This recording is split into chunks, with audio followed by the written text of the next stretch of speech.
There are wounds you can never see on the skin, but they cut into your heart every single day. I grew up in a house where laughter was always present, but never meant for me. I used to think that if I just tried a little harder, I would finally be loved, until I realized, in their eyes, I was just a faulty draft. If you think every child is treated fairly in their family, then listen to my story.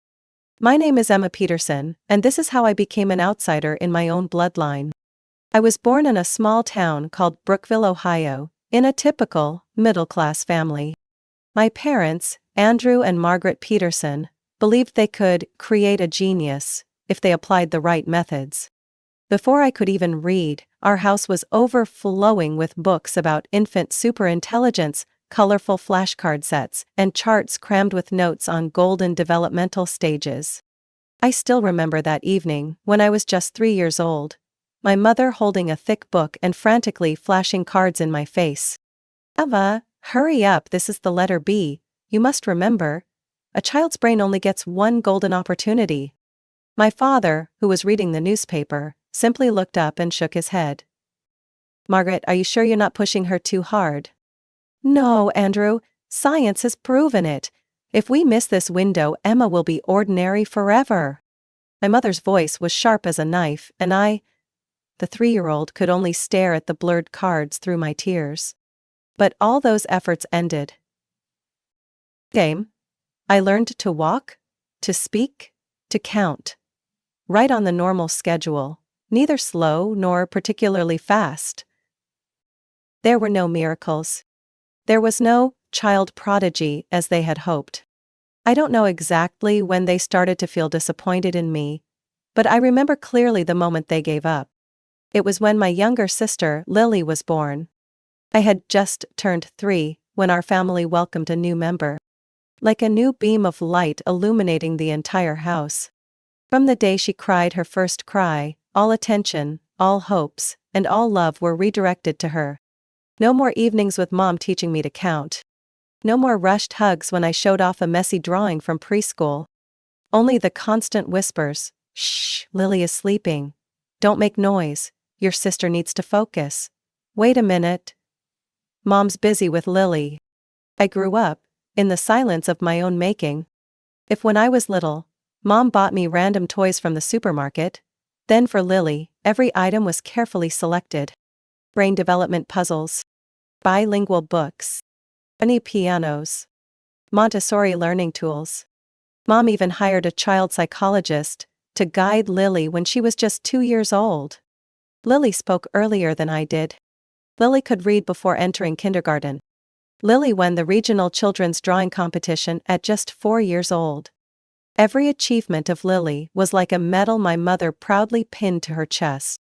And I, quietly teaching myself how to tie my shoes, how to fix difficult math problems, remained just a faded shadow. No one bothered to notice. I never blamed Lily. She was simply born after their failure me.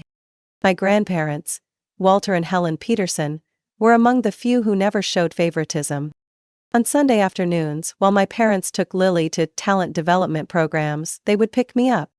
They baked cookies, told fairy tales, and held me tightly, whispering, "Our little Emma, you're perfect just the way you are." Those moments were rare pieces that kept my heart from completely breaking. But every time I returned home, reality hit like a bucket of cold water. Every evening at dinner, conversations revolved solely around Lily's latest accomplishments. "Lily got praised by her teacher today. She has the highest IQ in her." "Andrew, I think we should start Lily on piano lessons, she's got real talent." And me? Even if I earned an A in math or got elected class president, it was met only with a lukewarm nod. "Oh, that's nice, but you should try to learn from Lily." By the time I was 6, I understood one thing very clearly. In this house, I was just the trial run. Lily was the masterpiece. The following years, I became a supporting character in my own life story. At school, I had friends and found small pockets of joy. Being selected for the elementary basketball team, or winning second place in the town storytelling competition. But at home, no achievement of mine was ever enough to spark pride. Every time I brought home a certificate of merit, My mother would barely glance at it before tucking it into the chaotic pile of papers on the table, without a single word of praise. Meanwhile, Lily, now 7 years old, had a grand party thrown for winning a simple handwriting contest at school. There were balloons, a 3-tier cake, and relatives and friends crowding the house as if she had won a Nobel Prize. But all those unfair treatments still paled in comparison to the night that completely changed how I viewed my family. I was 11 years old that year. After months of saving allowance and doing odd jobs for neighbors, I had finally decorated my own room, the large bedroom upstairs, overlooking the backyard. I bought a light blue curtain, strung fairy lights around my bed, and plastered photos of me and my friends laughing under the sun. That room wasn't just a place to sleep. It was my little fortress. My private world where I could breathe, without judgment or comparison. But then Lily, now 8 years old, started to complain. "My room is too small," she whined one afternoon, struggling with her mini piano. "I need more space to practice." I heard my mother's voice drifting up from downstairs. "I'll talk to Emma." I wasn't worried. That room had been mine since I was a toddler. Surely there had to be boundaries, right? That night at dinner, my mother put down her fork, speaking in a tone as casual as discussing rearranging the furniture. "Emma, don't you think it would be nice to let Lily have your room? She needs more space to develop her musical skills." I nearly choked on my piece of chicken. "No, Mom," I replied, trying to keep my voice steady. "That's my room. I decorated it myself. I love that room." My father looked up from his newspaper, frowning.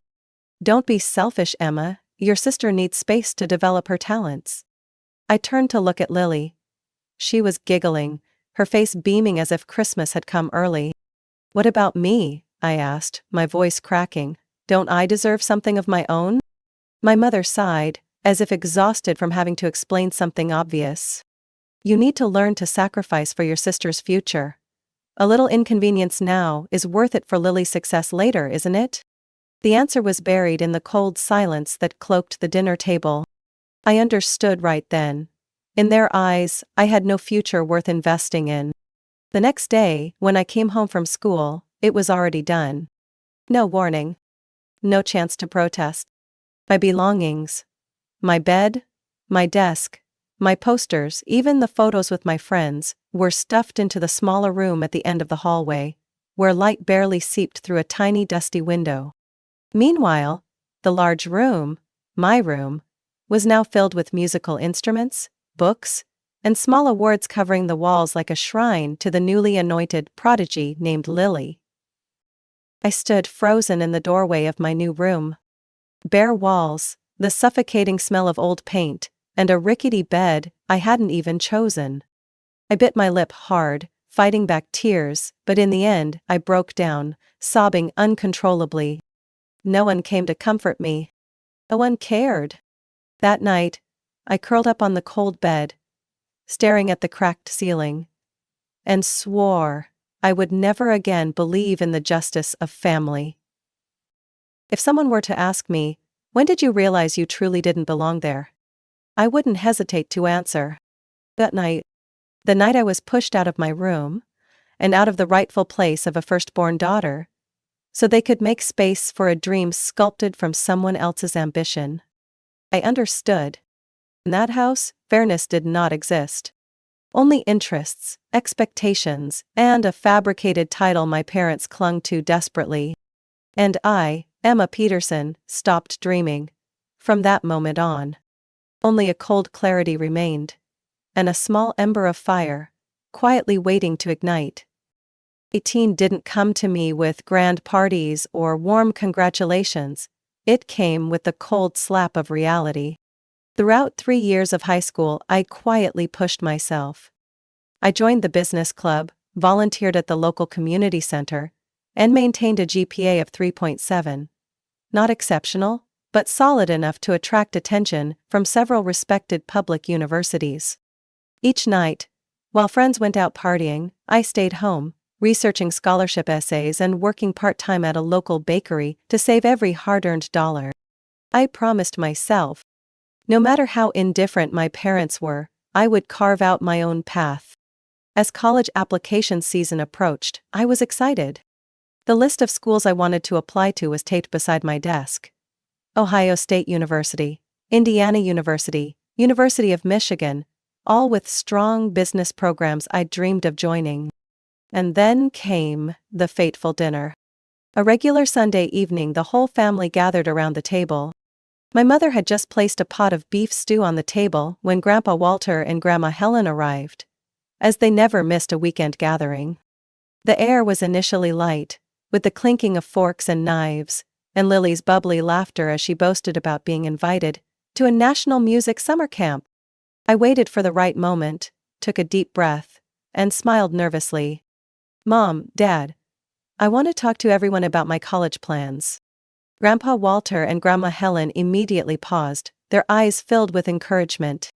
My mother, Margaret, glanced at her watch and nodded perfunctorily. "Make it quick, dear, I still have to call Lily's piano teacher." I swallowed hard, trying not to let her indifference break my spirit.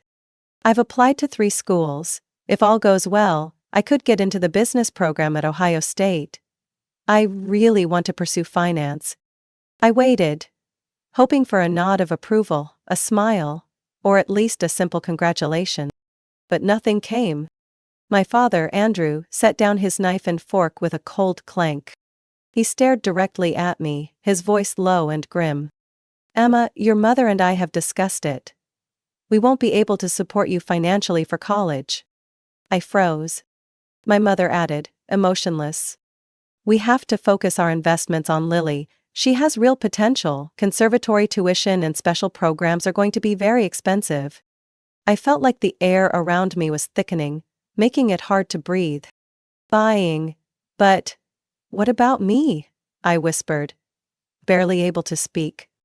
"Emma, you need to be realistic," my father said coldly. "You don't have Lily's natural talent. You can attend community college, work part-time. That's a reasonable path. No apology. No regret. Just a verdict delivered as if I were a failed investment they needed to cut loose." Across the table, Grandpa Walter gripped the armrest of his chair, his face turning red. Grandma Helen looked at me, her eyes glistening with unshed tears. The air was so heavy it felt like it could be sliced. I don't remember finishing dinner. I only remember rushing upstairs, slamming my door so hard it shook the walls, trying to seal away the hurt. I slid to the floor, clutching the acceptance letter from Ohio State, tears streaming uncontrollably down my face.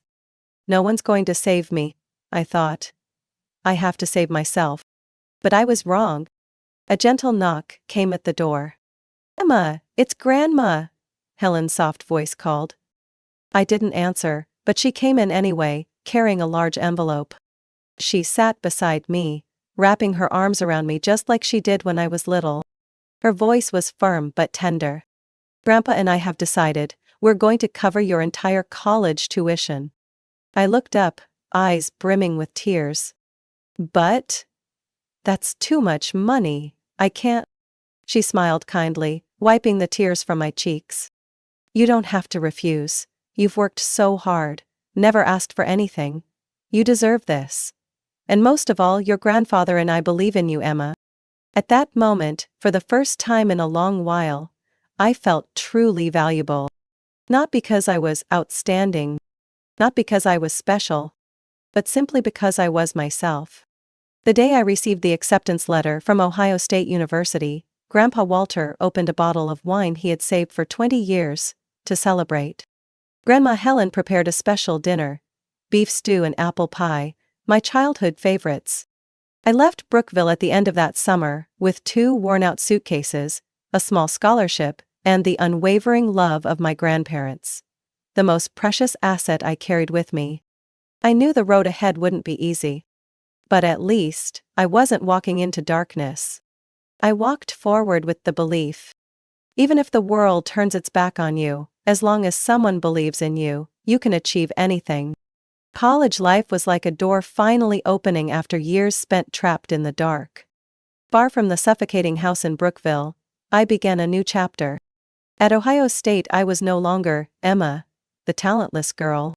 I was simply me, a finance major, determined to prove that real worth doesn't come from favoritism or shiny medals. I threw myself into studying as if every day were a battle. Early mornings working part-time at the university library, afternoons attending lectures, and late nights buried in textbooks. Whenever exhaustion hit, I remembered my mother's indifferent gaze and my father's cold words. "You need to be realistic." Those wounds became the fuel that burned my determination. In my first semester, I earned a GPA of 3.9. By the second, I was invited to the dean's list for outstanding students. By my sophomore year, I secured an internship at a small investment firm in Columbus. There, I learned how to analyze markets and spot opportunities where others only saw risks. Step by step, I rebuilt myself. With sweat, tears, and relentless perseverance. Every weekend, I called Grandpa Walter and Grandma Helen. They always listened, always celebrated even my smallest victories, like finishing a group project. I never felt alone again. While I climbed steadily, Lily in Brookville began spiraling downward. The first bad news came during the fall of my sophomore year. One evening, while typing up a final report, my phone rang. The caller ID read, "Grandma Helen." I answered immediately. "Emma?" Her voice was heavy. "It's about Lily. Things aren't going well." I stayed silent, listening. She explained that Lily, once the undeniable child prodigy of our family, had been accepted into Berklee College of Music in Boston, one of the most prestigious schools in America. My parents had poured an enormous amount of money into getting her there. But just a few months in, everything started falling apart. Without Mom constantly hovering or Dad shielding her from every stumble, Lily became a small boat lost at sea. She neglected her studies, threw herself into partying, drinking, and chaotic relationships. Grandma Helen sighed. "Last week, Andrew and Margaret received a warning letter. Lily is on academic probation. If things don't improve, she'll be suspended." I listened, my heart heavy, though I couldn't deny a bitter feeling rising within me. For years, they had clung to an illusion. They had molded Lily into a symbol. And now, that symbol was crumbling by its own hand. The bad news kept coming like a hailstorm. A few months later, I got another call. This time, from Grandpa Walter. His voice trembled with anger. "Emma, it's happened. Lily was expelled, failing grades, disciplinary violations, reckless behavior. Everything." I sat frozen in my dorm room, staring out the window into the snowy night. It turns out, I wasn't the only one ever disappointed by my parents. Now, they were tasting the bitterness of misplaced expectations too. After getting kicked out of Berklee, Lily returned home, bringing nothing but trouble. According to my grandparents, she spent most of her time sleeping in, scrolling through social media, and whining about how unfair the world was. My parents, still trapped in the habit of shielding Lily from consequences, continued pouring money into hopeless schemes. Hiring private tutors. Enrolling her in life skills courses. Even buying her a new car, hoping it would boost her morale. But nothing changed. Lily refused to work. Refused to go back to school. Refused to grow up. Every time I heard updates from my grandparents, I felt both sorrowful and relieved. Because I knew. If I hadn't walked away from that house years ago, I might have been trapped too, living a life others had designed for me, instead of my own. In my final year of college, I received an internship offer from Meridian Financial, the largest investment firm in the state. When I stepped into that gleaming glass building, wearing a crisp gray suit and carrying a portfolio of my hard-earned achievements, I knew I had gone further than they ever imagined. I had left the past behind. I had broken free. Not with their support. Not through favoritism. But with my own hands and my own will. Emma Peterson, the ordinary child once dismissed, had become a warrior. I never thought I would randomly run into them, the people who once considered me a burden, on an ordinary spring morning. That day, I stopped by Marcia's supermarket in downtown Brookville to pick up a few groceries. I was debating between two types of organic apples when a familiar voice broke into my thoughts. "Emma? Is that you?" I turned around. Standing before me were my parents, Andrew and Margaret Peterson. I looked much older. Deep wrinkles etched across their foreheads, my father's hair almost completely gray, and my mother clutched her shopping basket like a lifeline to steady herself.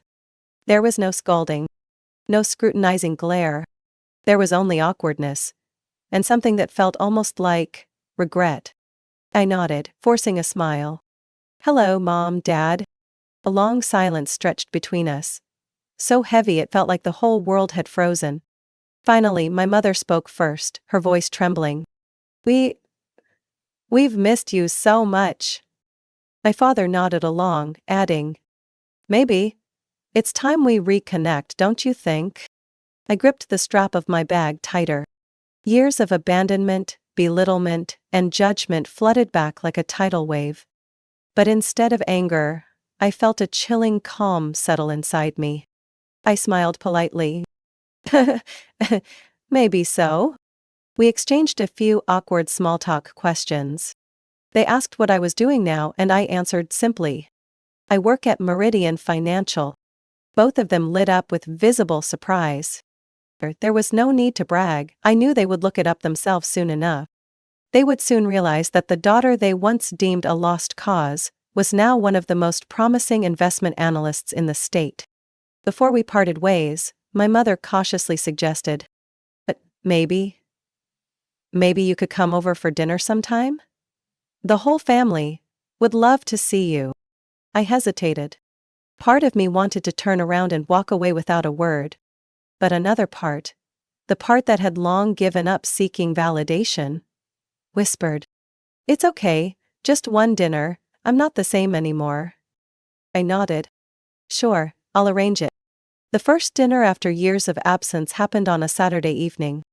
I drove back to Brookville, stopping in front of the old house, where every painful and joyful memory still lingered. Everything outside looked the same, peeling paint, overgrown lawn. But this time, I entered not with a fragile heart hoping for approval. I stepped in as an adult, with firm boundaries. The house smelled of beef stew and fresh-baked bread. My mother rushed out and hugged me tightly, her eyes brimming with tears. My father patted my shoulder awkwardly, as if unsure what to say. Dinner unfolded in a strained atmosphere. They kept asking about my work, their eyes a mix of pride and regret. I shared just enough, not boasting, not hiding, about the investment projects I had led, and the fact that I had recently been promoted to senior analyst. Every time I spoke, I saw my mother exhale softly. My father kept his head down, staring at his plate. No one mentioned Lily. Until near the end of dinner. My mother cautiously brought it up. "Your sister, Lily, she's still trying to find her way. Sometimes she asks about you." I smiled lightly, without bitterness or sarcasm. "I hope she finds what she truly wants." And that was all I said about Lily that night. No blame. No reopening old wounds. No more waiting for fairness from those who had once turned their backs on me. Since that dinner, my parents began reaching out more often. Short text messages checking in. Invitations to holiday dinners. Awkward but earnest birthday cards. I didn't shut them out completely, but I never let myself step too close again. I set clear boundaries. We could have dinner a few times a year. We could talk politely, but we would never go back to the old days. Because I knew their regret wasn't rooted in loving me too little. It was because now, I was a success they could no longer claim as their own. And that was the sweetest victory. One winter evening, after a quiet dinner at a small restaurant outside town, my father clumsily handed me a small gift box. I opened it. Inside was a finely crafted silver fountain pen, engraved with my name, Emma Peterson. My father stammered, "Just a little gift for your new position." I smiled, thanked him, and carefully tucked it into my bag. Not because I needed their recognition anymore, but because I knew I had validated my own worth long ago. Success didn't come to me overnight. It came after years of sleepless nights, stressful projects, and silent battles with myself. At 27, I was promoted to Director of Investment Analysis at Meridian Financial, a milestone even the most arrogant executives had to respect. I decided to host a small party to celebrate. Nothing extravagant. Just an intimate evening with family and a few close friends. I booked a private room at La Belle Maison, the most upscale restaurant in town, and wired the deposit and event costs to my mother, Margaret, so she could help organize it while I was tied up with meetings. My mother, outwardly enthusiastic, assured me, "Leave everything to me, Emma. You just come and shine." I believed her. Despite the old scars, I wanted to believe that after everything, my family could finally appreciate my efforts. On the day of the party, I wore my favorite black square neck dress and the pearl necklace that Grandpa Walter and Grandma Helen had given me at graduation. When I stepped into the event room, I froze. Everywhere, white roses, the flowers Lily loved, covered the space. No congratulatory banners for my promotion. No sign with my name. No mention of the work event. Before I could ask anything, my mother grabbed my hand, beaming. "Sweetheart, you're here, hurry, everyone's waiting." Confused, I was ushered into the center of the room, where all the relatives had already gathered. I was just about to speak when my mother raised her champagne glass, her voice ringing with pride. "We're gathered here today to celebrate a very special occasion. Our wonderful daughter Lily is officially engaged to Evan Chambers." Thunderous applause erupted, drowning out the lump rising painfully in my throat. Lily, in a sparkling sky blue dress, beamed brightly as she flashed her dazzling diamond ring. I stood frozen, paralyzed. My eyes swept across the room. Everyone was focused on Lily, cheering and clapping. No one, not a single person, seemed to realize this was supposed to be my celebration. I tightened my grip around the wineglass, my fingernails digging into my palm. As I was about to step forward and speak, a hand clamped down hard on my wrist. My father. He leaned close, his smile frozen in place for the crowd, but his voice cold as steel. "Don't you dare make a scene, Emma. If you ruin this night, you can forget about any inheritance, forget about this family." I lifted my head and stared at him. There was no love in his eyes. Only cold, sharp threats. For a moment, I felt like that little girl again, the one who was always told to stay silent, for the sake of the family. But I wasn't that girl anymore. I took a deep breath, released his hand, and stepped boldly into the center of the room. The lively chatter and laughter died instantly. I held my head high, my voice ringing out, "Everyone, if I may have your attention for a moment." Every eye turned toward me. Lily blinked in confusion. My mother gripped Evan's hand tightly, whispering frantically. My father glared at me, his gaze searing. I smiled lightly. "I would like to share the real reason for tonight's gathering. This party? This venue? This catering? Everything was organized and paid for by me. Originally, it was meant to celebrate my promotion to Director of Investment Analysis at Meridian Financial." A murmur rippled through the room. "I had asked my mother to help with the arrangements," I continued steadily. "But she chose once again to turn my night into a stage for Lily." A heavy "oh" echoed from somewhere in the crowd. Eben, the so-called fiancé, stood up abruptly, his face pale. "Wait a minute. Margaret told me this was our engagement party." I shrugged and looked straight at my mother. "They didn't even bother to tell me." The air grew suffocating. Someone quietly set their champagne glass down in a corner. Evan turned to Lily. "You lied to me?" Lily, her face flushed bright red, stammered. I just wanted everything to be perfect." Evan shook his head and stepped back. "If you treat your own sister like this, how would you treat me? The engagement is off." The screech of chairs scraping the floor filled the room as he stormed out, leaving Lily collapsing into sobs. I turned to my mother, her face now deathly pale, trembling with rage. My father clenched his fists so hard his knuckles turned white. He roared, "You've cut yourself off from this family, Emma. Don't expect anything from us ever again." I simply smiled. A light, effortless smile. "Don't worry," I said softly. "I don't need anything from people who never considered me family." I turned my back and walked calmly through the stunned, silent room, past familiar faces now twisted in awkward discomfort. My steps were steady, each one taking me further away from the years of injustice.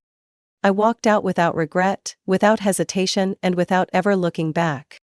I strode down the hallway, leaving behind the whispers, the muffled cries of Lily, and the furious grumbling of my parents. But the story wasn't over yet.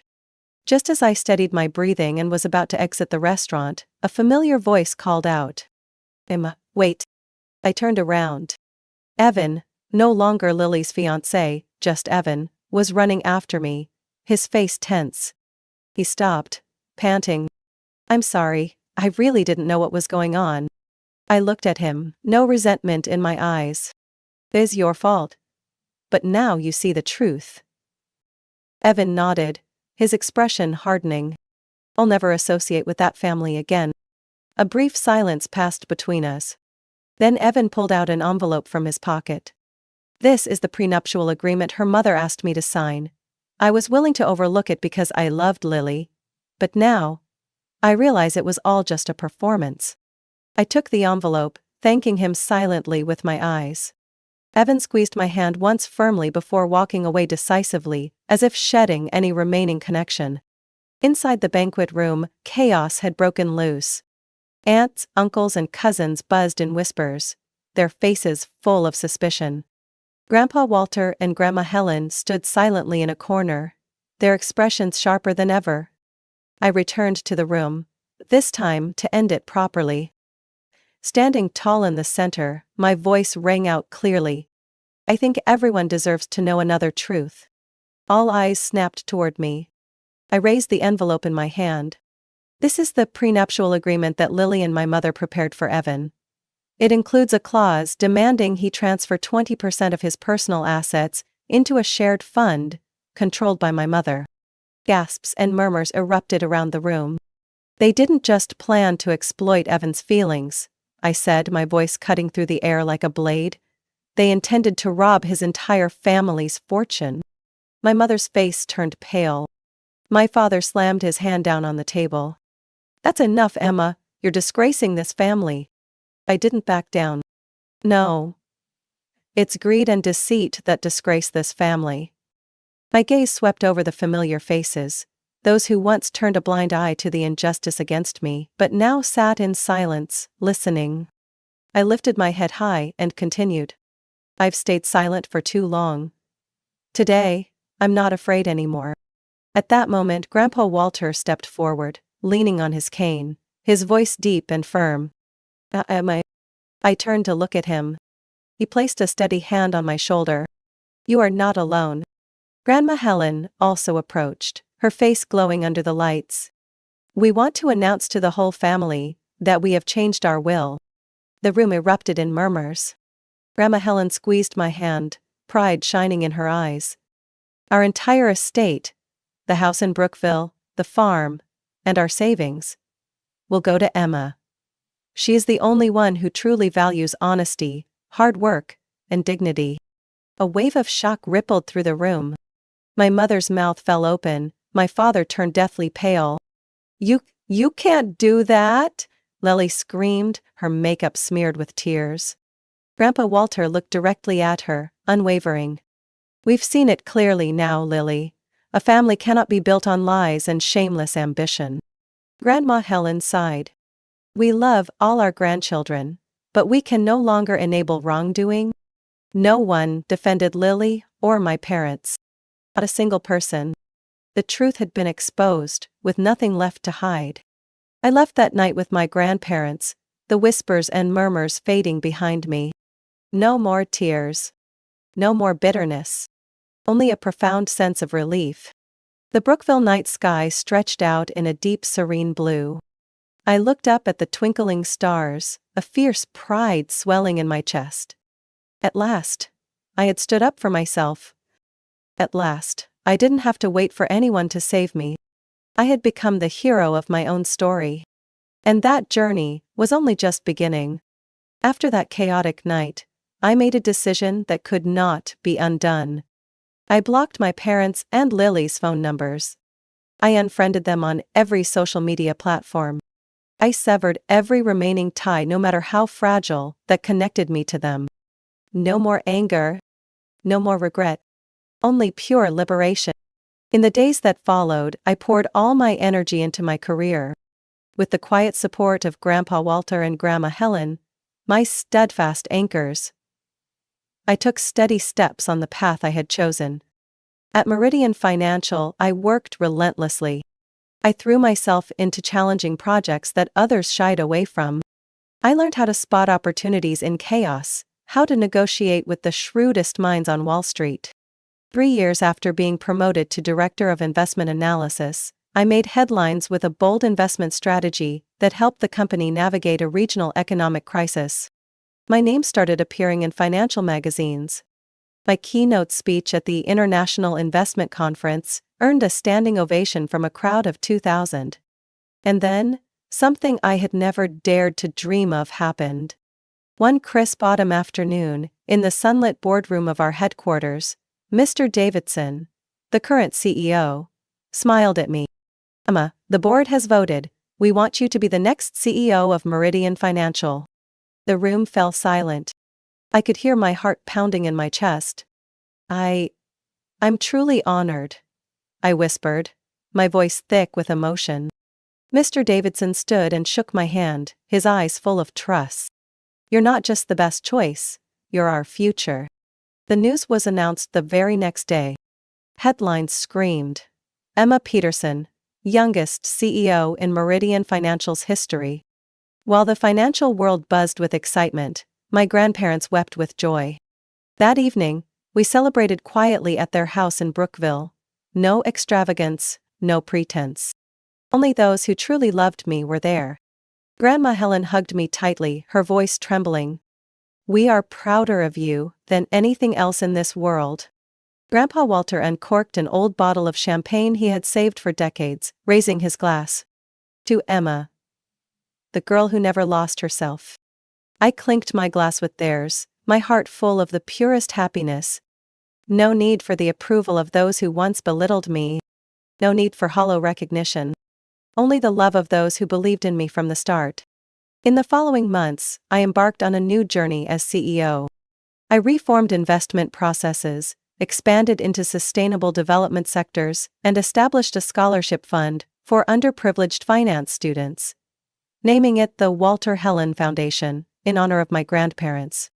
I also bought a small house in the suburbs of Columbus, with a backyard full of lavender, just like the childhood dream I once dared to imagine. Every morning, standing on the porch, watching the golden sunrise wash over the lush green lawn, I silently gave thanks for the old wounds. They had taught me how to grow. They had forced me to choose my own path. As for my parents and Lily, I only heard news of them through old acquaintances. Lily was still living in Brookville, changing jobs as often as changing clothes. She had never truly found her footing. My parents? The ones who once believed they were raising a genius? Now lived in bitter disappointment, clinging to the shattered remnants of the past. They tried to reach out a few times, sending apologies through intermediaries, saying how much they missed me. I responded with silence. Not out of hatred, but because I had closed that chapter. I was no longer the little Emma who curled up in a tiny room, yearning for a word of praise. I was Emma Peterson, a woman who had built herself with determination and integrity. One spring afternoon, sitting on my porch, I opened an old journal where I had once scribbled youthful wishes. On the last page, it read, "I hope that one day, I can be free to be myself, strong enough not to need anyone to save me." I laughed, full of deep contentment. That dream, I had fulfilled. Not because of luck. Not because of help from those who turned away. But because of myself. With everything I had. And everything I had become. Emma's story reminds us that sometimes, family is not the place where unconditional recognition and love are found. Despite being overlooked, betrayed, and stripped of opportunities, Emma refused to let the past define her worth.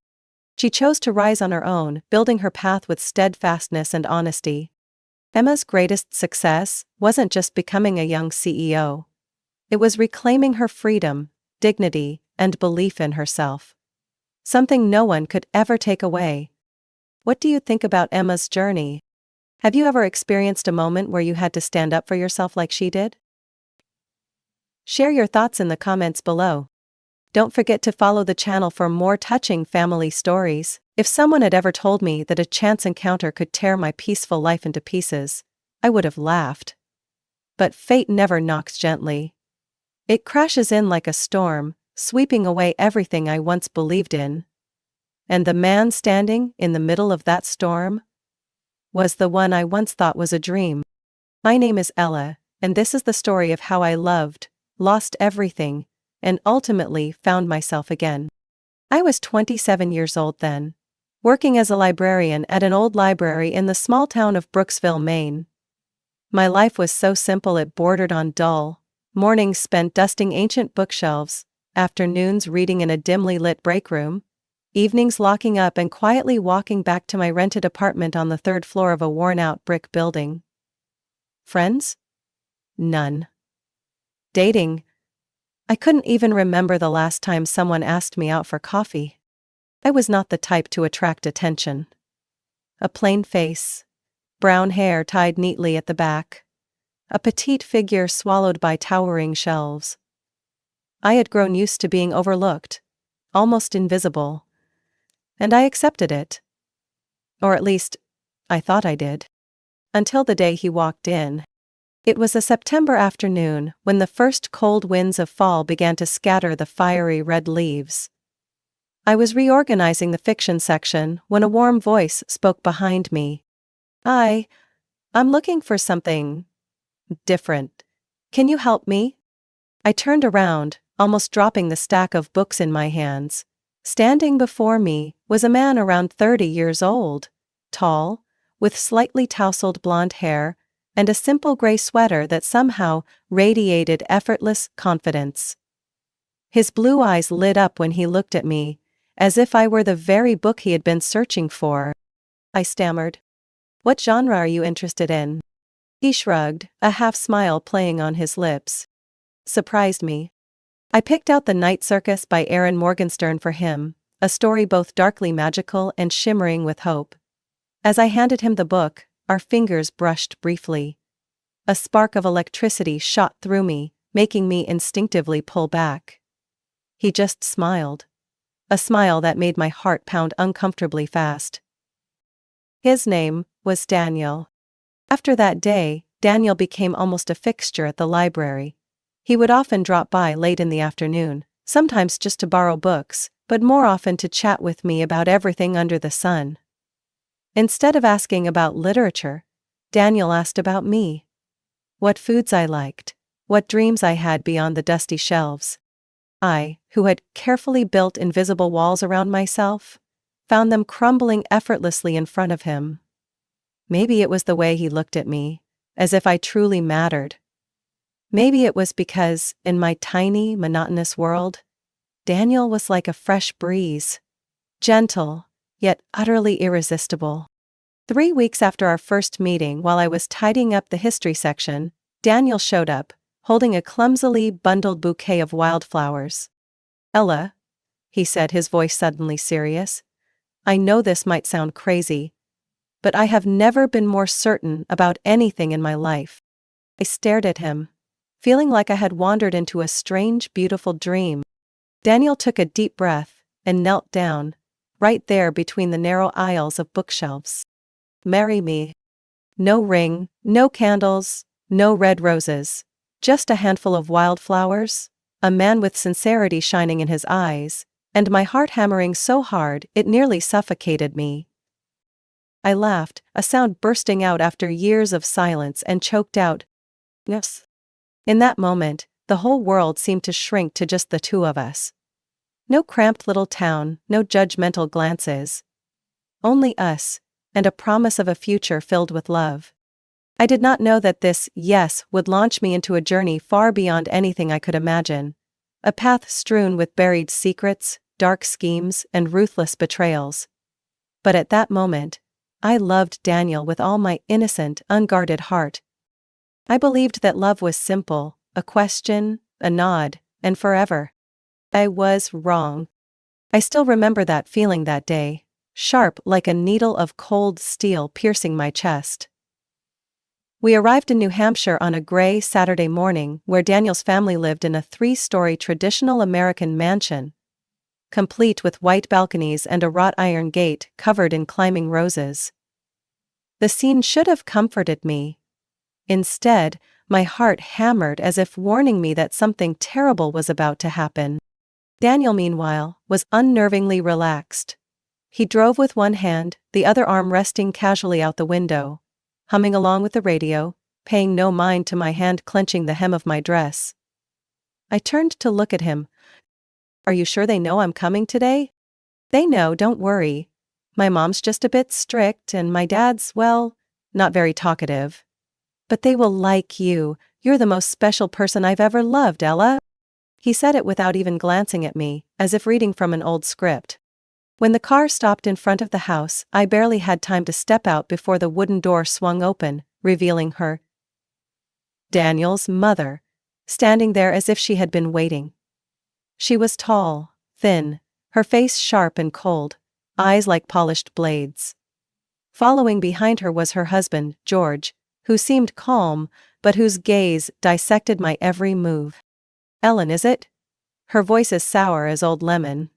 "You look simpler than I expected." I forced a polite smile and extended my hand. "Nice to meet you, ma'am. Daniel has told me so much about you." Linda did not take my hand. She simply turned around. "Come in, dinner is waiting." I swallowed a lump in my throat.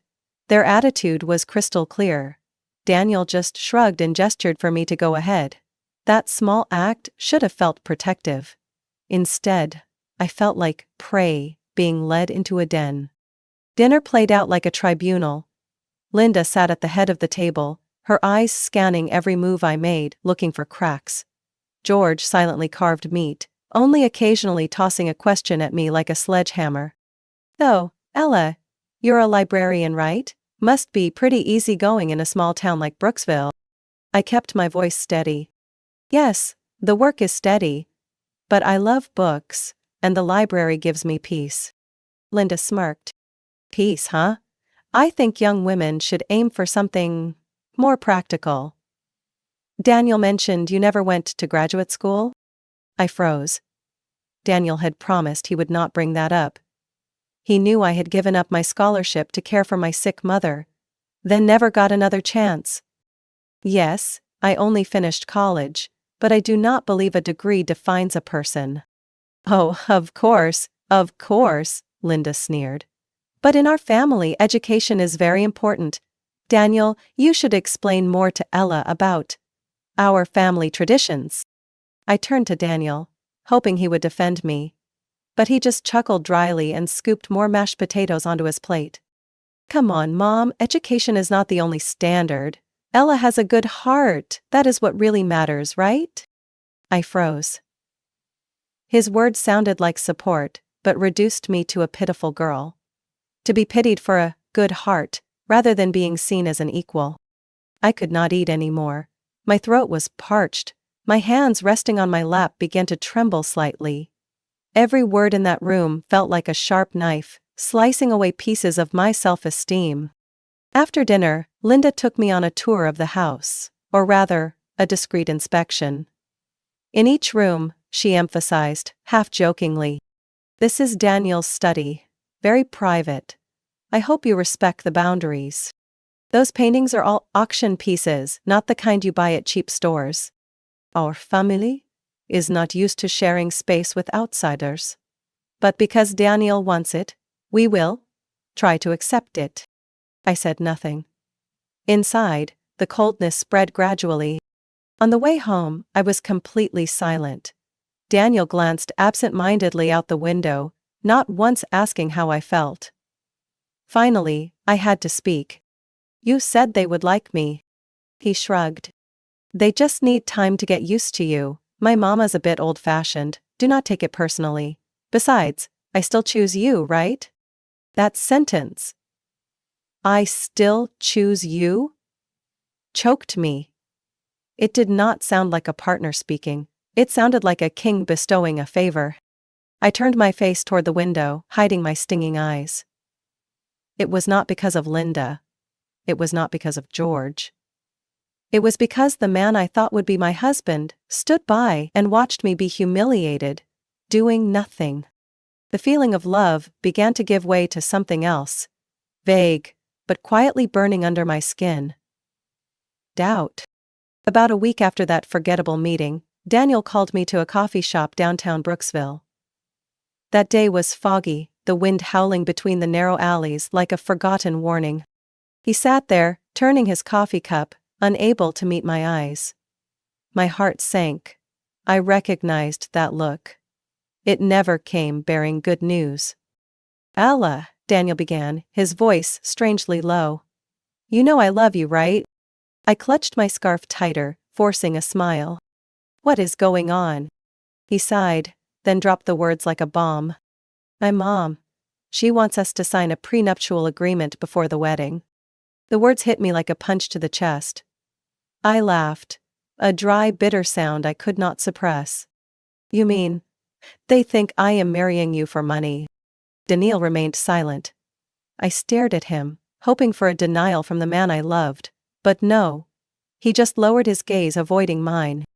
They just want to make sure, Ella. You know, my family has assets, and they have their own lawyer.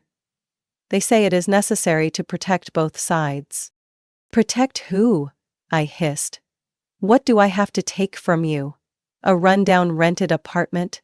A library job with just enough to live on? And they have a 3-story house, luxury cars, company shares, and a reputation. What am I in their eyes, Daniel? A gold digger in a cheap dress? He still said nothing. His silence spoke louder than any words. I turned away, swallowing the tears threatening to fall. Being judged was one thing, being abandoned by the one you love was a wound that cut deeper. So, I have the right to know exactly what this agreement says, right? Daniel nodded slightly. They already sent a draft to my lawyer. If you want, I can show it to you. 2 days later, I sat in their living room, a thick contract placed before me, beside a man named Richard, their family lawyer. Daniel sat next to me but had turned into a mere shadow, not a word from him. Richard flipped through the pages, his voice as monotonous as reading a vacuum cleaner manual. Party A will retain full ownership of all assets acquired before marriage, including real estate, company shares, vehicles, and financial assets. Party B, Ella, will have no right to request any financial support after divorce, under any circumstance. Any assets generated during the marriage will be divided based on specific contributions, adjustable by mutual agreement but by default, Party A 80%, Party B 20%. If Party B makes no direct financial contributions, their share defaults to 0. I felt my blood rush to my face. My throat burned. Not a single clause mentioned me as a future wife. Only as a financial risk, needing control. Linda sat opposite, arms crossed, eyes never leaving me. This is just a procedure, Ella, a piece of paper to give everyone peace of mind. If you truly love Daniel, this should not be anything to worry about. I looked at Daniel, waiting for him to say something. He merely replied, You know, my mom is a practical person. Everything will be easier if we just agree. I stood up, feeling as if the floor was collapsing beneath my feet. Then let me make everyone feel at ease. 3 days later, I signed. No lawyer of my own, no objections, no negotiation. I just wanted it to be over. Daniel kissed my forehead when I handed him the paper. Thank you, babe. I know this is not easy, but we will get through it. It is just a piece of paper. Just a piece of paper. A light phrase, hiding so much more than I could say. I did not cry that day. I did not scream or break things. I just tucked the contract copy into the nightstand drawer, next to my old typewriter, the symbol of stories I once dreamed of writing.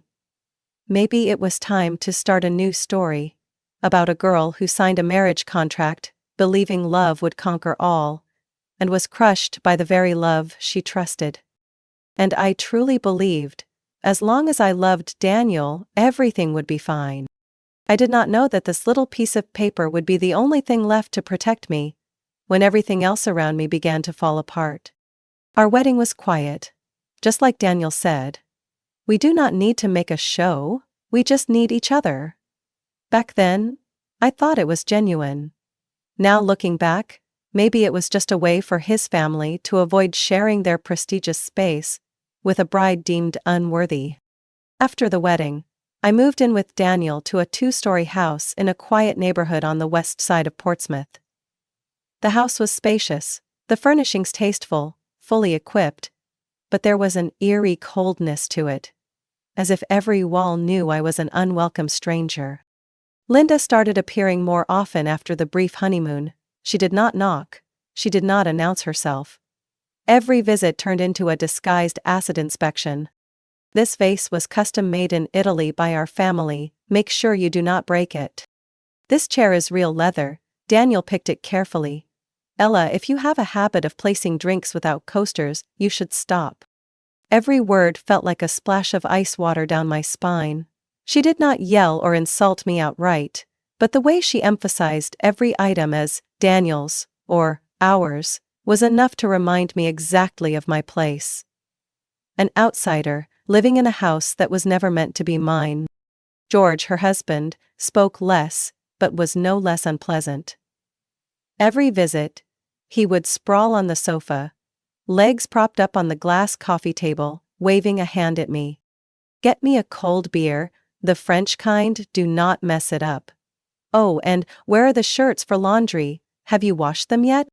It was not a request, it was a command. Blunt, condescending, as if I was a maid hired with a few casual orders. Daniel? He just laughed it off. My parents are just picky, cut them some slack, they love me, that is why they care so much. One time, I tried to push back. Linda barged into our bedroom without hesitation. Standing in front of my closet, scrutinizing a dress I had bought during a sale. "Me gown. Looks a bit expensive, does it not? Ella, you should not waste money like that. Remember, everything in this house is not bought with your money." I clenched my fists, staying calm. I used my own salary to buy it. I have never touched Daniel's money. She laughed, like I had just told the worst joke. A librarian's salary, huh? How sweet. That might cover a few cheap cups of coffee. I stood there, frozen. Daniel walked in just then, clearly having heard everything. I turned to him, hoping for support. He shrugged. Mom is just joking, why are you so tense? I looked at him, cold, detached, a stranger. Week after week, month after month, the distance between me and my husband grew. He no longer asked how I felt, no longer sat reading next to me at the end of the day. Our evenings became just television screens and meaningless laughter. He came home late, blaming meeting clients, but there was no smell of alcohol. Only the unfamiliar scent of perfume. Not mine. I began to lose sleep. Every night I would wake at 2 a.m, lying in the pitch-black room, listening to the wind howling through the cracks, asking myself, why am I still here? Why does the man who once looked at me like I was his whole world, now treat me like an annoying shadow? One time, I broke a porcelain vase placed on the dining table. A small accident, my hand slipped while cleaning. Linda showed up that very afternoon, as if she had a sensor. Oh, the vase. Very valuable, but it is okay. Someone like you breaking it is normal. Be careful if you still plan to stay in this house for a few more months. I turned to Daniel, no longer waiting, but confronting him. Are you okay with this? I am being insulted in our own home by your family. Are you just going to stay silent? He shrugged, cracking his knuckles. Ella, you are overreacting. My mom does not like outsiders touching valuable things, and you know you are an outsider. Those words. Just 6 words. But they shattered every remaining illusion. I stood up and silently walked back to the bedroom. Only one question echoed in my head. What did I sign up for, a marriage contract or a life sentence? I collapsed one Monday morning, right in the library aisle. No warning, no sharp pain, just a feeling of being completely drained, as if someone had turned off the life source inside me. When I woke up, I was lying in a hospital bed, the cold fluorescent lights glaring down at me. My head spun. Wires were attached everywhere. A nurse looked at me with pity before quietly turning away. There was no Daniel. No text messages. No phone calls. Not a single word of concern. I lay there for 3 days, alone, swallowing the bitter reality of being a wife whose absence did not even ring alarm bells for her husband's family. By the 4th afternoon, when I had almost forgotten the sound of a human voice, the hospital room door creaked open. A man in a gray suit entered carrying a leather briefcase, looking immaculate as if he had stepped out of a Manhattan law office. Ella Whitmore? He asked, his voice clear and formal. I nodded, slightly startled by the seriousness in his gaze. Not cold, but undeniably firm. I am Michael Johnson. I am here on behalf of the Harper & Lane law firm. We need to discuss a matter regarding a will and inheritance. He frowned. Hans, I do not have anyone who would leave anything to me. He smiled gently. Do you remember someone named Edward Whitmore? I stiffened. Uncle Edward? He was my grandfather's younger brother. I have not seen him since middle school. He lived a reclusive life in Vermont, never keeping in touch with anyone. Exactly. He passed away recently. And before he died, he left his entire estate to you. All legally documented and notarized. My mouth fell open. My brain could not process the words. Estate. What estate? Michael Johnson opened his briefcase, pulling out a thick stack of documents. A current investment account with $20 million in cash, diversified across multiple safe funds. You also inherit 8% of Whitmore & Stone Construction Company, netting approximately $4 million annually. A historic mansion with over 9,000 square feet, located in the outskirts of Lake Placid, New York. Additionally, a fully restored Cadillac from 1953, and a collection of antique paintings and ceramics valued at around $2.5 million. I could not speak. My heart seemed to stop for a few seconds. I blinked repeatedly, thinking it must be a drug-induced hallucination. You are serious? I do not joke in hospitals, Miss Whitmore. Everything has been verified. You are the sole heir. Mr. Edward told us before he passed. Ella was the only one who remembered my birthdays 3 years in a row, even when I never responded. She never cared whether I was rich or poor. She had heart. I was stunned. It turned out, a small act from my teenage years, 3 hand-drawn birthday cards sent to a reclusive uncle, had changed the course of my entire life. Michael stood up, leaving the documents neatly on the table beside my hospital bed. When you are well, we will arrange the transfer procedures. All the assets are currently in your name, waiting for your acceptance.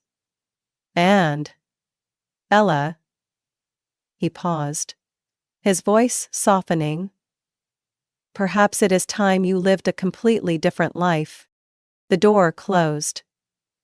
I stared at the documents, then up at the ceiling. My eyes blurred. It was not because of the money. It was because, after such a long time, I finally felt I had value. 1 week later, I was discharged from the hospital. Daniel showed up exactly once, the night before I was to leave. His face wore the heaviness of fatigue, But his eyes lit up the moment they spotted the stack of legal documents on the table. "Did you really inherit all that money?" I did not answer. I just looked at him. Long enough for him to drop his gaze. He moved closer, his voice suddenly as tender as in the beginning. "I am sorry. I was wrong to let my mom say those things. I did not realize how tired you were. I will change. We can start over." Oh. I neither nodded nor shook my head. I just said, "I am tired. Let me be alone tonight." He left, quietly, but I knew he was not walking away out of remorse. It was calculation. I sat down, opened the documents again. Beneath the papers was a handwritten letter. Firm strokes, in slightly smudged blue ink. "Ella, if you are reading this, then I am no longer here. But that does not matter. What matters is that you have survived everything, and still kept your kindness. Do not let anyone dim your light. Live as you have always dreamed." I folded the letter, and after many years, I felt my heart ignite with light. Not because I was rich, but because finally I had the right to choose how I would live. And I swore no one would ever take that from me again. Since the moment I left the hospital, everything around me changed abruptly. As if I had stepped onto a terrible stage play. Daniel started appearing every morning, bringing toasted bread and coffee made exactly the way I liked. Though he had not even known I was lactose intolerant before, he fussed over tucking blankets around me when I coughed, pulled out chairs for me without being asked, and threw around sweet words he had ignored a month earlier. "Ella, I cannot imagine life without you." I watched him, sometimes wondering if I was hallucinating, but then Linda walked in. Performing even better than Daniel. "My dear, I just called the restaurant and ordered your favorite lasagna. Eat plenty today, okay?" "My dear." A phrase that had never once left her mouth before. Now it echoed like a parrot's recitation. George also changed his tune, no longer ordering me to fetch him beers but now calling me precious Ella every time he mentioned my name. I was not stupid, and I was certainly not blind. I saw Linda's eyes flicker toward the copy of the inheritance documents I left on the table. I saw George scrolling through his phone, searching up the value of a vintage 1953 Cadillac. I saw Daniel, suddenly liking to hug me from behind, pressing his cheek against my shoulder and whispering, "I think we should start thinking about having a baby, right?" I froze immediately. "Because I want something to bind us together forever. A real family." I did not respond. But in my mind, a clear label flashed: breeding trap. That night, I pretended to sleep. Daniel lay beside me, breathing evenly. But when the clock struck 2 in the morning, I heard the door creak open. I turned slightly, keeping my eyes barely open. Soft footsteps, whispering voices. "Linda." "Daniel, is she asleep?" "Yes." "Mom, do not make her suspicious." "Good, remember, you must get her pregnant before she changes her mind. Once there is a baby, her fortune will be tied to our family." I gripped the mattress hard to keep from leaping up. My heart pounded like a drum. But I kept pretending to sleep, even as tremors racked my body. "Mom, I do not think we should force her." No forcing needed. Just make her believe she is loved. You can do that, right?" "Yes." My hand squeezed the sheet until my knuckles turned white. I wanted to scream. I wanted to throw them all out. But I stayed still. I needed proof. I needed them to expose themselves fully. 3 days later, I invited Linda and George to stay for dinner. A small gathering, with wine and the lasagna Linda once boasted she cooked best. I poured wine for everyone except Daniel. I told him he was on antibiotics and needed to avoid alcohol. He nodded without question. I raised my glass. As they clinked glasses and laughed, I quietly turned on the recorder hidden in my jacket pocket. Linda's voice rang out, syrupy sweet.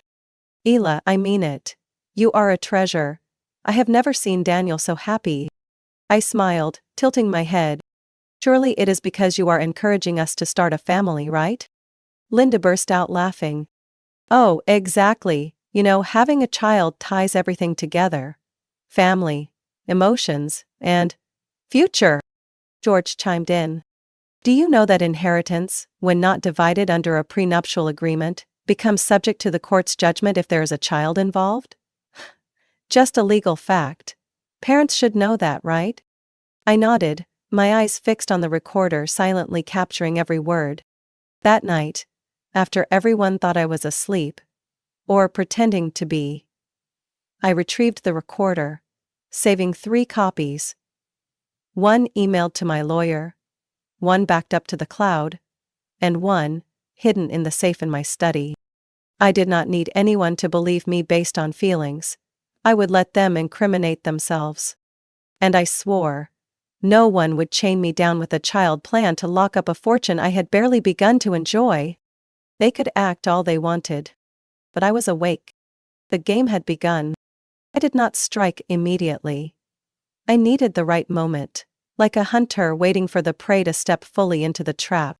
4 days after that fake, cheerful dinner, when Daniel sat beside me on the sofa, smiling sweetly and suggesting we should think about having children soon, I knew the moment had come.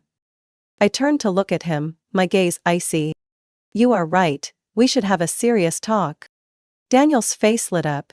He thought I was about to agree to his family's sick plan. He had no idea I had already prepared the final blow. Tomorrow, I will file for divorce. The simple sentence dropped into the room like an explosion. Daniel's face turned pale in a single breath. What? Ella, you are joking, right? I did not laugh. I did not shrug. I simply pulled a thin folder from the drawer. A divorce petition. Already signed. Daniel blinked rapidly, as if unable to believe what was happening. He jumped up, his voice nearly shouting. You cannot do this. We are married. I stood up, facing him. After months of enduring, I finally felt taller than him. Not in stature, but in strength. No, Daniel. I was the one who loved you with all my heart. But you and your family only loved the numbers in the bank account. He stammered. I love you, I was just under pressure from my parents. Pressure? I let out a dry, bitter laugh. What about all the times you stayed silent when your mom humiliated me? All the times you laughed when your dad ordered me to fetch beers like a maid? Was that pressure too? He raised his hand as if to grab mine, but I stepped back. Do not touch me. Linda and George, hearing the shouting, rushed in from the yard. Linda forced a fake smile. What is going on, children? Keep your voices down. The neighbors might hear. I looked straight into her eyes. No need to pretend anymore, Linda. I know your entire plan. You wanted to get me pregnant, tie me to your family, and easily control the inheritance I received. Linda's face turned ashen.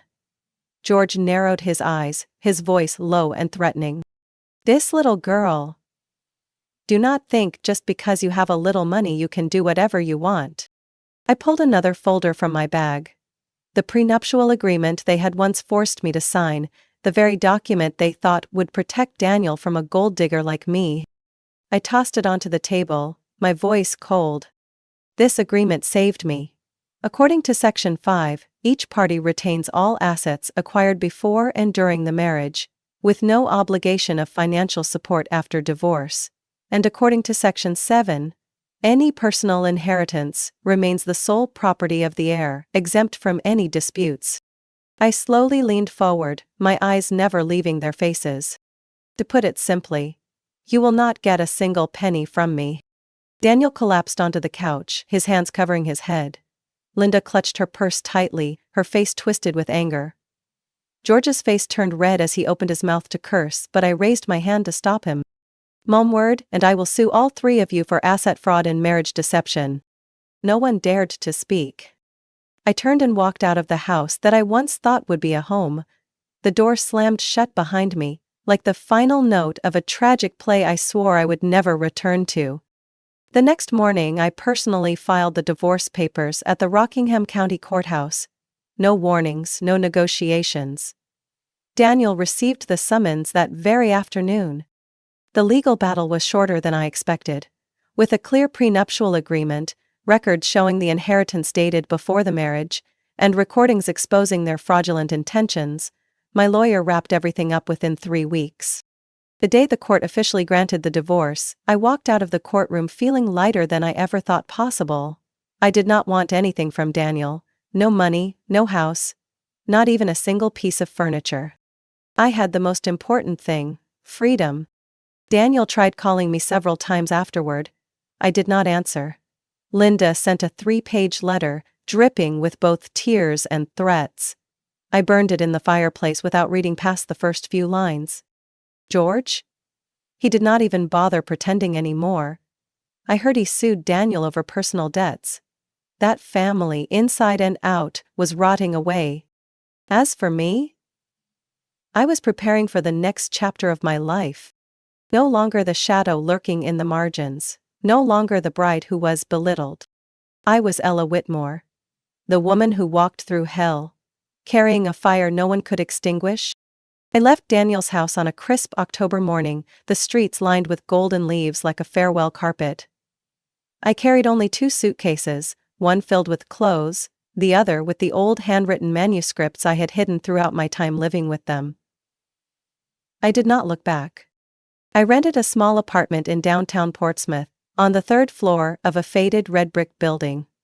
It had only 2 rooms, a tiny bedroom, and an open space for the kitchen and living room. But to me, it was a kingdom. No more nightmares filled with judgment. No more the constant fear of being an outsider in what should have been my home.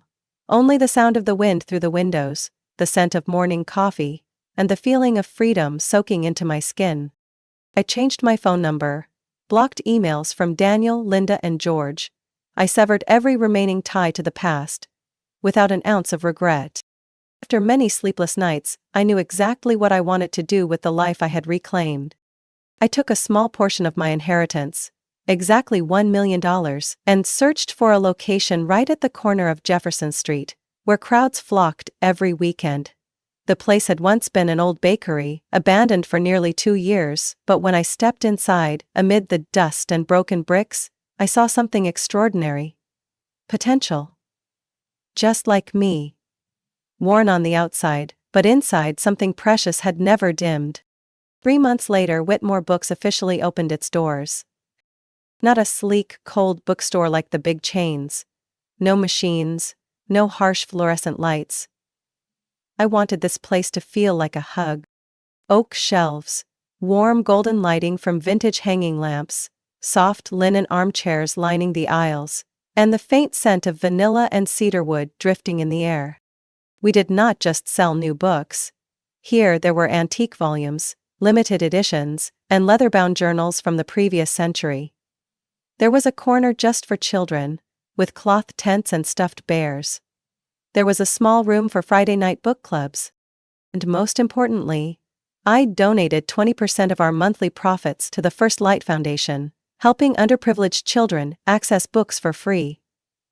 Every time I saw a child clutching an old but precious book, their eyes sparkling with wonder, I knew I had chosen the right path. One evening, while I was reorganizing the shelves, a boy about 12 years old, holding a copy of Treasure Island, peeked at me shyly. "Ma'am, I do not have enough money to buy this book." I smiled, walked over and squatted down in front of him. "Have you ever heard of the Secret Friend program?" The boy shook his head. I raised a finger, pretending it was a secret. "Sometimes, special friends leave money to buy books for kids like you. And today, I think they chose you." The boy's eyes widened, and he hugged the book tightly to his chest like it was a treasure. In that moment, all the past wounds, all the scars, seemed to fade away. I had made the right choice. Sometimes, I still heard bits and pieces about Daniel and his family through old friends. After the divorce, Daniel's career crumbled.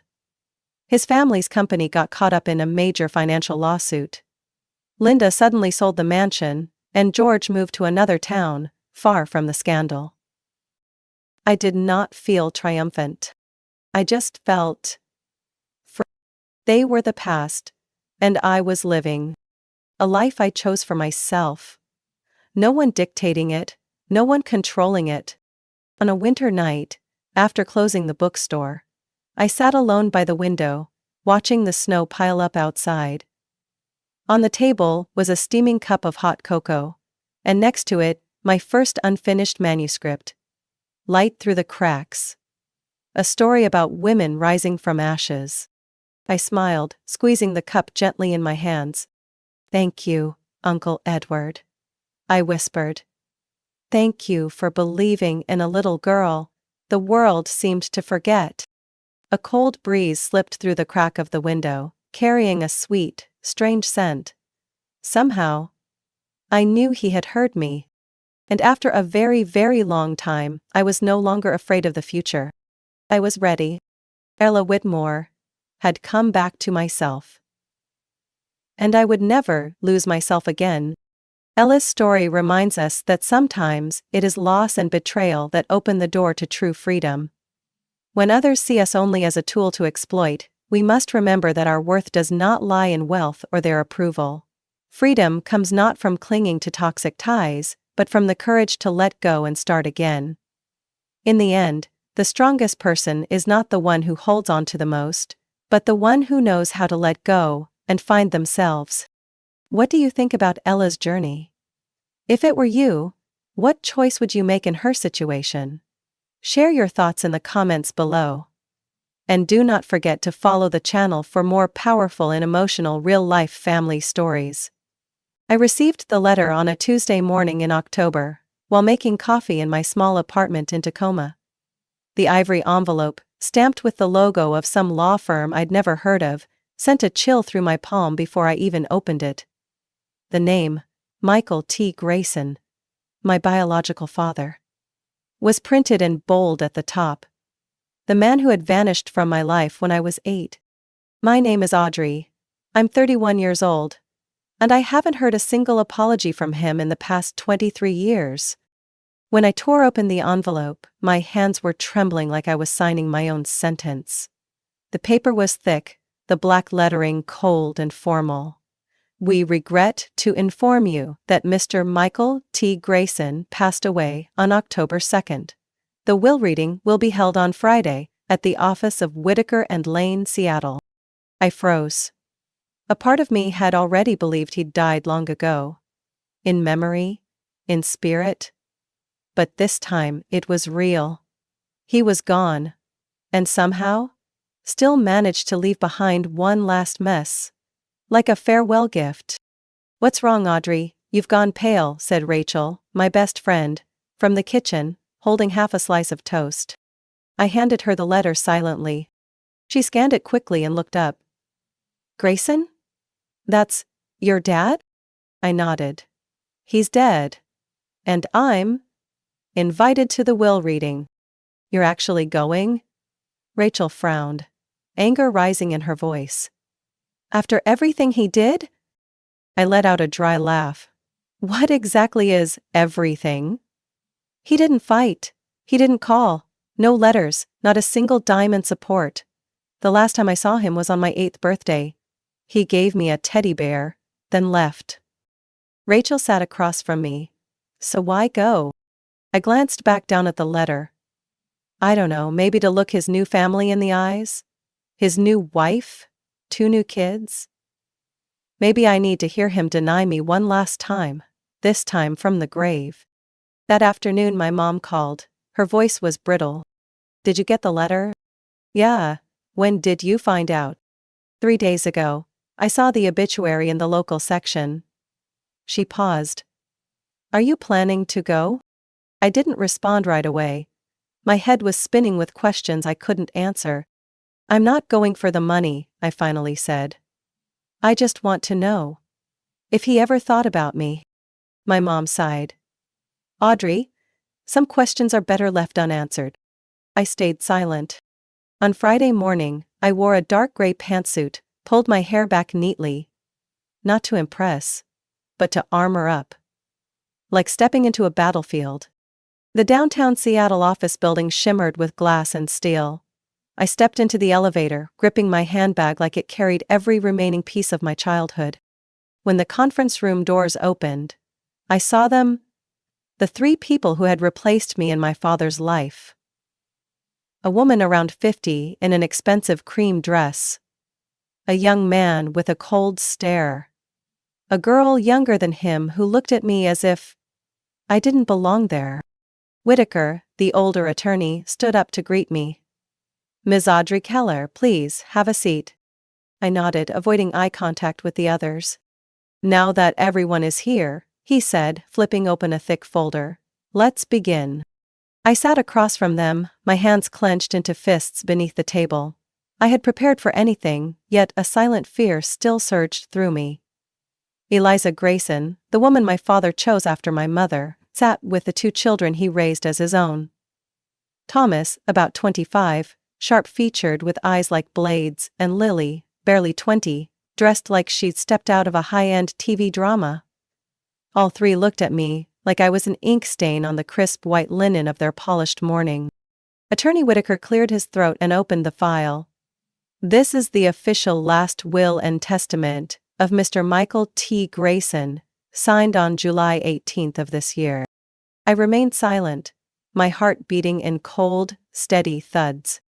"In this document Mr. Grayson declares, I leave all real estate, stocks, liquid assets and personal investments to my two children, Thomas and Lily Grayson, to be divided equally."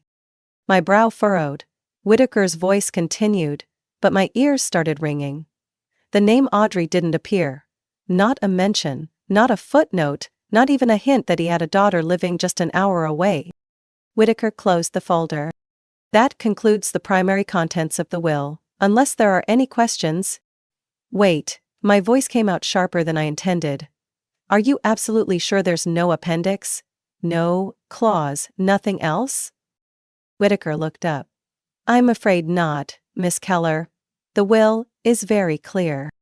Thomas chuckled under his breath, the sound hollow and echoing. "You came here expecting a piece of it? After all these years?" Lily glanced at me, her lips curled, like she'd just spotted trash on a leather chair. "He never even mentioned you." I gripped my bag tightly, nails digging into the strap. "Really? Then what about the pictures? The park trips? The birthday videos with him behind the camera?" I let out a bitter laugh. "Maybe his memory was erased the day he married your mom." Eliza, who had remained silent until now, finally spoke. "He wasn't perfect, but Michael kept what served him. What didn't, he discarded." Whitaker exhaled. "If there are no legal objections, I'll adjourn this reading." I stood up. "This isn't about legality, it's about the truth, and I intend to find it." No one replied. They didn't need to. To them, I had never existed. Outside the building, I called my mother. She wasn't surprised. "I figured," she said. "He left you out, didn't he?" I nodded, wiping away tears that had come uninvited. "Not a word, like I was never part of him. I kept everything, Audrey. Photos, letters, even clippings. If you really want the truth, come home. We'll start from the beginning." That evening, I drove 3 hours to Spokane. When I opened the door to my childhood home, the same one I'd left after college, Mom was sitting in the living room surrounded by 3 neatly arranged cardboard boxes. Her expression softened when she saw me, though I could still see the quiet anger at the corners of her mouth. "I spent the whole afternoon going through these," she said, pulling one box closer. "Remember those letters your father wrote during the first year after the divorce?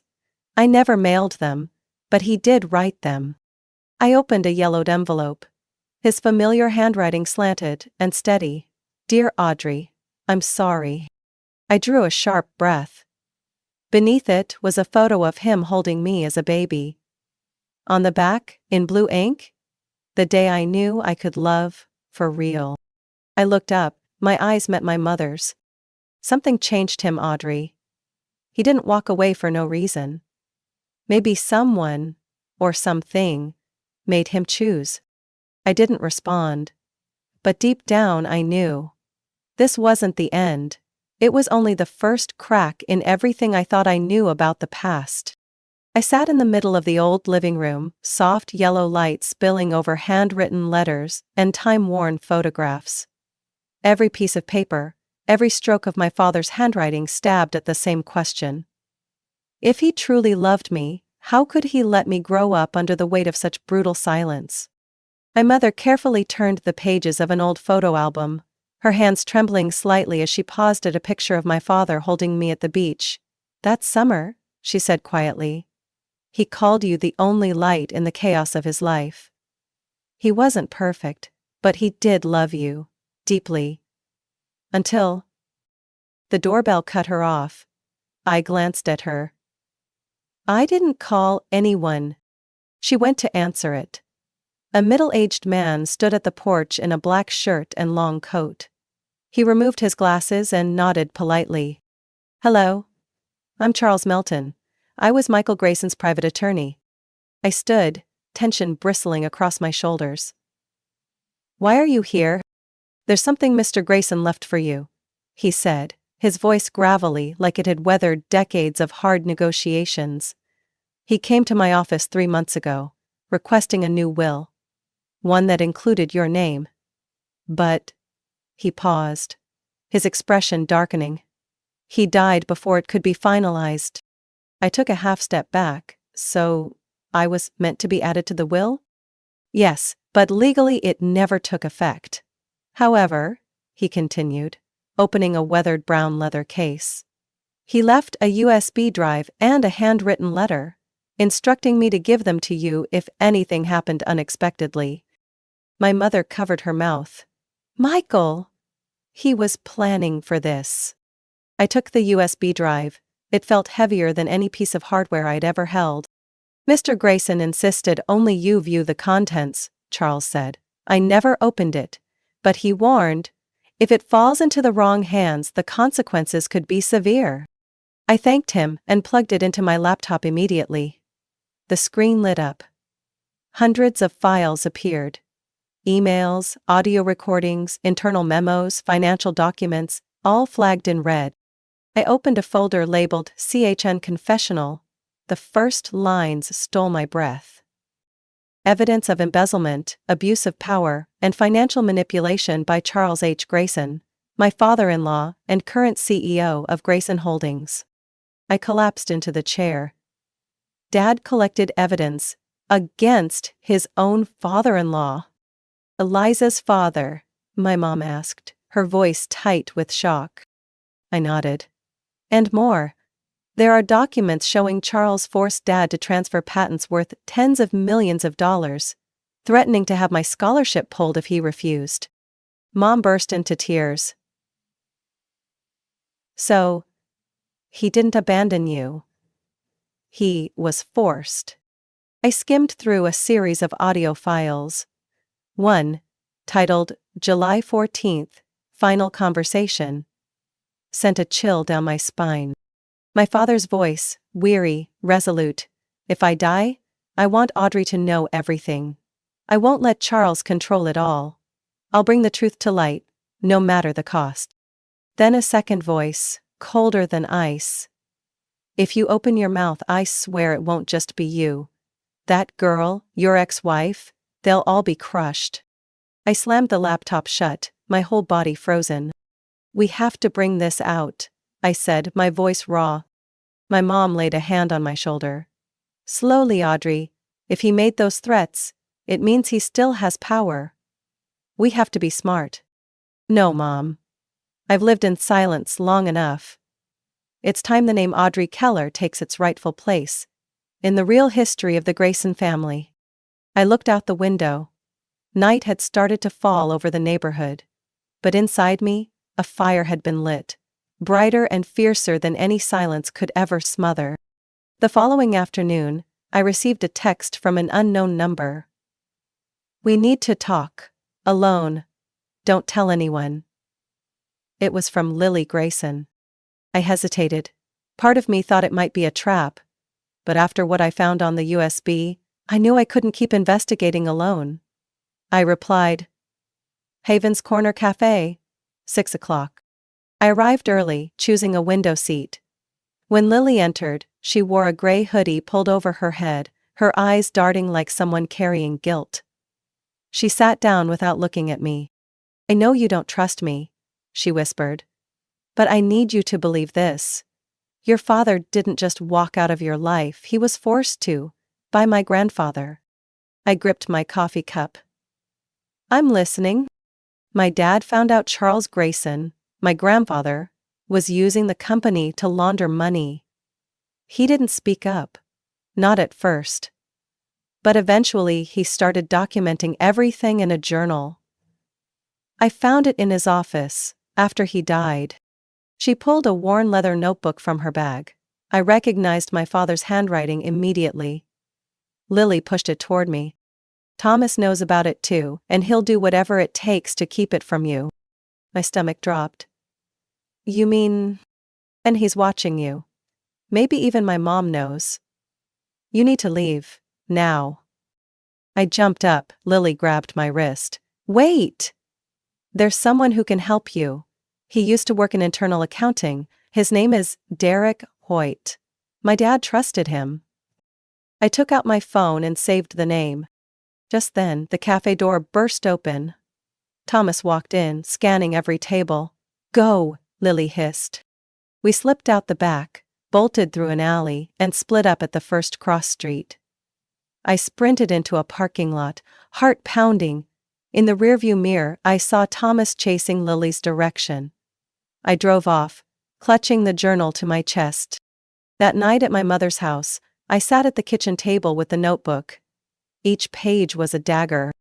Today he demanded I sign over patent rights, said if I refused, Audrey would lose her scholarship. I didn't sign. 2 weeks later it was gone. Audrey will hate me, but if I confront him directly, he'll destroy her and her mother.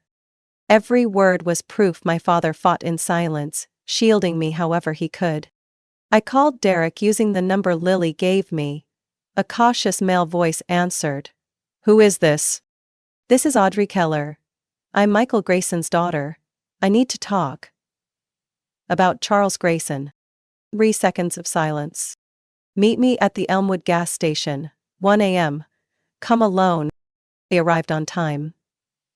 Derek, a salt-and-pepper-haired man with sharp, tired eyes, tossed a thick folder onto the passenger seat. I kept this to protect myself. But if you're really Michael's daughter, I owe him. Inside were forged contracts, shady wire transfers, names of shell corporations, and Charles Grayson's signature. When Michael refused to sign these documents, Charles tightened control over his entire life. His family, his job, his finances, even his health. I think he orchestrated Michael's sudden death. I gripped the steering wheel. If I bring this forward, will he be prosecuted? Derek gave a grim smile. If you live long enough to make it happen. I drove home just as dawn broke. My mother stood on the porch, pale. Thomas came by, he ransacked the front yard. I didn't let him in. But he knows you're holding something. I handed her the journal and whispered. Keep it safe, I have a plan. What are you going to do, Audrey? I met her gaze, steady. I'm going to expose the name Grayson. But I'm not doing it alone. And I knew I needed Lily. She was the only key left in the house of lies Charles had built. Lily and I sat in the temporary apartment I rented under a false name in Auburn. Outside rain tapped steadily against the eaves, but my mind was far louder. On the table lay my father's journal, the stack of documents Derek had handed me, and the USB drive brought by attorney Charles Melton. The final pieces of a rotten puzzle. Money laundering, illegal patent transfers, bribery of federal officials, and even evidence surrounding his death. I played the final voice memo from the digital journal for Lily. My father's voice was hoarse. Charles said if I keep digging, he won't hesitate to make this permanent. Today I saw someone standing near the house. I'm not sure how much time I have left to finish this. Lily held her head. You have the proof. It's clear. Why haven't you gone to the FBI? I looked at her. Because if we go alone, it'll be buried. Charles has people inside. The one thing he can't control, everything going public, all at once, in a place he'd never expect. You mean? The emergency shareholders meeting tomorrow. They think I won't show up. We coordinated with FBI agent Mark Ellison the next morning at 8 a.m. He was one of the few Derek trusted, someone who had investigated Charles before, but was quietly removed from the case. You're planning to reveal everything at the meeting? Ellison asked, eyes fixed on the journal. Yes, and I need the FBI ready.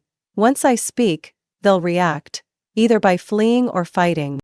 He nodded. We'll have the building surrounded, but be careful. Charles doesn't lose quietly. That morning, the Grayson Holdings conference hall buzzed with overpriced suits, strained handshakes, and hollow congratulations. I walked in like a thorn in their side. And I knew it. Thomas sat in the front row, caught my eye, and smirked. The kind of smile worn by men who think they're still in control. Charles Grayson entered shortly after. He carried the same unnerving composure, though to me, he was no longer a patriarch. Just a cold mask stretched over a collapsing empire. When the meeting chair began to speak, I stood up.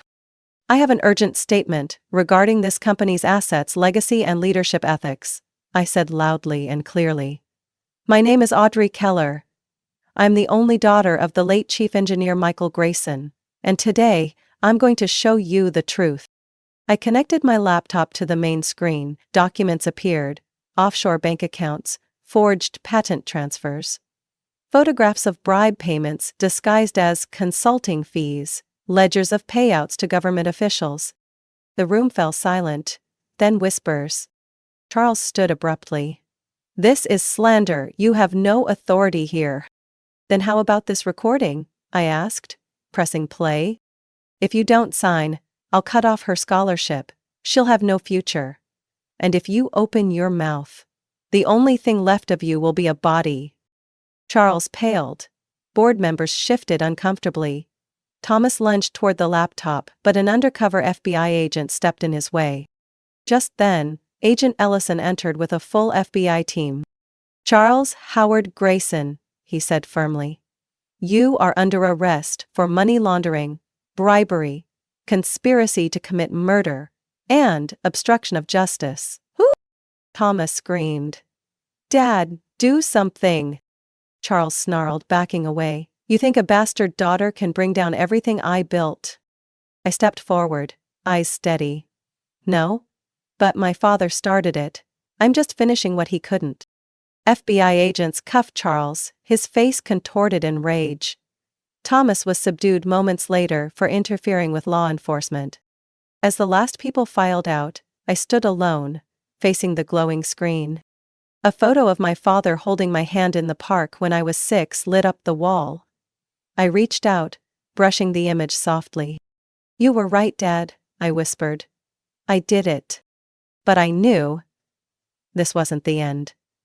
This was just the first door swinging open, leading into a legal war, a media storm, and the reckoning with a truth this country was about to face. King County Federal Courthouse, on a freezing winter morning, held a tension so thick it nearly pressed the air out of my lungs. I walked in gripping my father's journal like it was the only compass I had through the maze of power and deceit I'd been thrown into. Lily walked beside me, silent but unwavering. The front rows were packed with reporters, shareholders, and familiar faces who once bowed to Charles Grayson, now avoiding my gaze. The defendants were brought in. Charles wore a dark suit, but the arrogance had drained from his posture. Beside him, Thomas sat cuffed, pale. I recognized that look in their eyes. The dawning realization that truth can't be buried forever. The prosecutor began with solid evidence: forged financial statements, illicit wire transfers, stolen patents, recorded threats, and altered internal agreements. Each slide was a blade peeling back decades of polished deceit. Our next piece of evidence, the prosecutor declared, is the personal journal of Mr. Michael Grayson, a detailed account of his efforts to gather proof over 7 years. I was called to the stand. Your name? Audrey Keller. Can you tell the court who gave you this journal? Charles Grayson's youngest daughter. Lily Grayson. She found it in my father's office after he passed. And do you confirm this was written by Mr. Michael Grayson? I recognize his handwriting. And many entries match events documented in his letters and audio recordings he left. The courtroom fell silent as I read the final line of the journal. If I die, it won't be an accident. If someone holds this journal, use it to protect Audrey. I've been silent for too long. My voice cracked, but I refused to cry. When my father's last recorded phone call with Derek Hoyt played, his confession of being threatened and the looming accident, every eye turned to Charles. Then came the surprise witness. Roy Chandler, once presumed dead in a 6-year-old accident, now stepped onto the stand. In truth, he had been under witness protection after secretly collaborating with Michael. I was the one who signed off on the fake patent transfers, Roy said. Michael found out and had me record every closed-door meeting. I still have the originals. The room gasped. Charles shot to his feet. This is lying. He's supposed to be dead. Are you admitting to silencing a witness? The judge asked coldly. Charles sat back down, but it was too late. The trial lasted 5 more days. On sentencing day, not a single seat in the courtroom was empty. The judge looked Charles Grayson in the eye. You are sentenced to 30 years in federal prison, without the possibility of parole, for charges including federal bribery, money laundering, corporate fraud, and conspiracy to commit murder. I gripped Lily's hand as the sentence landed. The room buzzed in disbelief, but all I could hear was my own heartbeat. Steady, because justice had finally arrived. The judge turned to Thomas. For your cooperation in providing information leading to the principal arrest, you are sentenced to 15 years, with parole eligibility after 10. Thomas bowed his head, silent. Maybe for the first time, he understood what it cost to stand on the wrong side of truth. As I stepped down from the witness stand, Agent Ellison approached. You changed the game. Not just for your family. For everyone Charles tried to bury. I nodded. I didn't do it alone. Lily squeezed my hand tighter. I turned back one last time as Charles was led away in cuffs. No longer powerful. No longer smug. Just a man. Stripped bare before the truth. Dad was right. Truth was the one thing they couldn't buy. And I had reclaimed it. With everything he left behind for me. 3 weeks after the trial, I stood in the grand atrium of what used to be Grayson Holdings, now stripped of its old emblems, its legacy of fear and manipulation dismantled piece by piece. Beside me was Lily, and behind us stood a new generation of stakeholders, young inventors, returning employees, people once pushed to the margins. We had taken the company back. Not to walk the same path, but to rebuild it from the ground up. From this day forward, I announced at our first press conference, Grayson Holdings, as Charles Grayson built it, no longer exists. What once served corruption, control, and exploitation will now serve innovation, integrity, and community. I pulled the red velvet cover from our new logo. Applause filled the hall as Everlight Innovations lit up in clean, bold letters, replacing a name that once symbolized greed.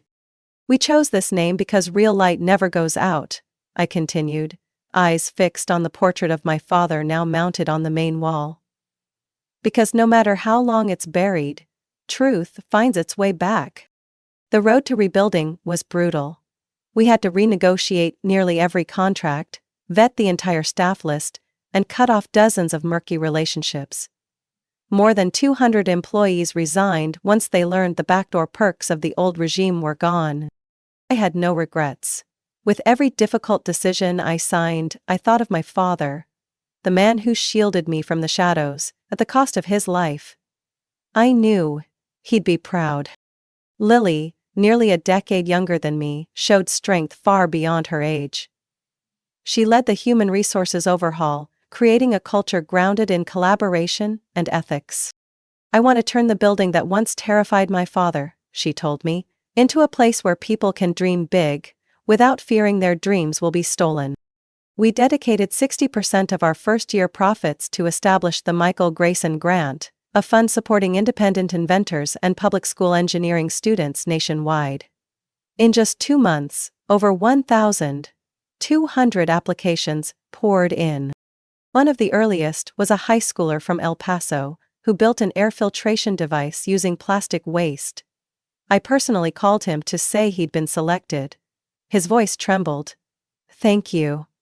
I didn't think someone like me ever had a chance." "It's people like you," I said, "who are the real future of this country." The press was skeptical at first. Some outlets dubbed me the woman romanticizing justice, claiming our model couldn't survive in the real business world. But by the first quarter, Everlight's revenue was up 38%. Thanks to expanding our innovation network across Washington and Oregon. We partnered with universities, post-COVID abandoned startups, and retired engineers eager to give back. We transformed the 14th floor into an open lab space, where young inventors could prototype for free, receive mentorship, and have their IP protected from day one. One late evening, I stood in what used to be Charles's office, now mine. The room had been repainted a soft ash blue. The heavy mahogany desk was gone, replaced with a simple glass one. On the bookshelf sat my father's journal, secured in a display case. Lily entered with 2 glasses of wine. "For him," she said, raising her glass. "For everyone who was forced into silence," I added. We clinked glasses, and I felt it, not an ending, but a beginning. One not weighed down by the ghosts of power, but carried forward by what Charles Grayson never understood. Trust, integrity, and a legacy built not on fear, but light. 9 months after the trial, Everlight Innovations was no longer a newcomer in the industry. We had done what many said was impossible, fully compensating all 68 individuals and businesses harmed by Charles Grayson and his former regime. We didn't mail checks. I invited each person to our headquarters, not to hand out gifts, but to listen. Each one carried a vivid story of loss, resilience, and unfinished dreams. A doctor who lost her clinic after refusing to sell her patent to Grayson. A former engineer whose reputation was destroyed so Charles could steal his research. I looked each of them in the eye and said only one thing. "I'm sorry. On behalf of an entire system that failed you." We returned assets, added interest, and offered non-refundable seed funding for those wanting to restart their projects. Many cried. Some stayed silent, but all of them held my hand tightly. Lily, in her quiet strength, established a mental health support fund. Everlight Restore for those emotionally devastated by their battles with the former company. No press, no credit. She left just one line in our internal memo. "We don't heal with profit, we heal with decency." At the same time, we launched The Foundry, a national platform supporting independent inventors. Everlight's tech team built an app that allowed engineers, students, farmers, even everyday tinkerers to file for intellectual property protection in under 72 hours. The Foundry spread faster than expected. In just 5 weeks, over 8,000 ideas were registered, from climate sensors for farms to energy solutions for electric wheelchairs. A group of high school students in Nebraska even invented a low-cost biodegradable plastic. I flew there to deliver the funding myself. Standing in the school gym, surrounded by cheering students and teachers, I said, "My father believed good ideas can come from anywhere, not from power but from heart." That night, returning to Seattle, I found my mother sitting in her old living room chair, thumbing through a frayed family album. On the table were 2 cardboard boxes, one dated 2003, the other, hand-packed by my father in 2011, never sent. "Harry wrote to you all those years," she said, voice tight. "But he was afraid. Afraid you'd never forgive him." I opened the box. Inside were over 20 letters. Each began the same way. "Audrey, if you're reading this." One described a Montana sunset during a business trip. Another said, he cried after seeing my college graduation photo online. And one, I read it slowly. If someday you're able to rebuild what I lost, use your name. Not Grayson, your name, Audrey Keller, because you are the most beautiful legacy I've ever had. I hugged my mother without words. The next day, I returned to the office and requested a new sign be installed at the main entrance. Not just Everlight Innovations, but a line underneath. Inspired by Michael Keller. We also reconnected with those who once stood by my father, Roy Chandler, Derek Hoyt, and the retired engineers who had been forced out. Not only did they return, they became senior advisors for the foundry. Michael once told me, Roy said in a boardroom meeting, that the next generation doesn't need to be led by money. They need to be led by belief. You've done exactly that, Audrey. For the first time, I no longer felt alone. The network my father once dreamed of had come alive, strong, united, and driven by a single mission: to protect those who dared to think differently and create good in the world. As the sun set over the Everlight building, I stood by the window, holding a photo of my father smiling. Not in a corporate suit, but in a t-shirt. Standing in the apple orchard behind our old house. I smiled back. I thought I had known everything about my father, about the quiet years he spent fighting, the evidence he gathered, the sacrifices he never voiced. But on a March afternoon, when a records clerk called to say a personal safe, registered under the name Michael Keller, had been discovered behind a false wall in an old Grayson Holdings warehouse, I knew there was still something he wanted to leave behind. The safe was modest in size, hidden with intention. I went with my mother and Lily. It required both a code and a fingerprint to unlock. Inside, everything was arranged with almost reverent care. There was a mahogany box, engraved with the words, "For Audrey, if you find light in the ruins." I lifted the lid. Inside were 2 silver hand-engraved lockets, each shaped like a small star nested in a celestial circle, resembling a personal star map. On the back, "There's always a way home." One locket already held a childhood photo of me. The other frame was left empty. My mother gasped through tears. "Had them made in 2006, she whispered. "That's when he planned to see you again. But then," her voice cracked, "he was afraid he'd only hurt you more." I gripped the locket, feeling the cool metal, heavy not from weight but from all the years of unspoken love it carried. Below the box was a stack of documents, each page handwritten by my father, outlining a detailed plan not only to expose Charles, but to rebuild the system he once believed to be untouchable. "If you're reading this, then you've done what I could not," the first line read. "But Everlight shouldn't just be a company. It must be a shield for those who were silenced by the very hands that forced me quiet." He had mapped out partnerships with public technical universities, secret scholarships he'd funded for nearly a decade. There was a list of people blacklisted by the industry simply for opposing Charles, with a note: "These should be the first people invited back." In a smaller envelope was a file labeled Aurora Project, a dedicated tech center for women engineers. My father had written, "If the next generation of women can create without being dismissed or excluded, then I'll know my life meant something." That evening, we returned to Everlight's headquarters.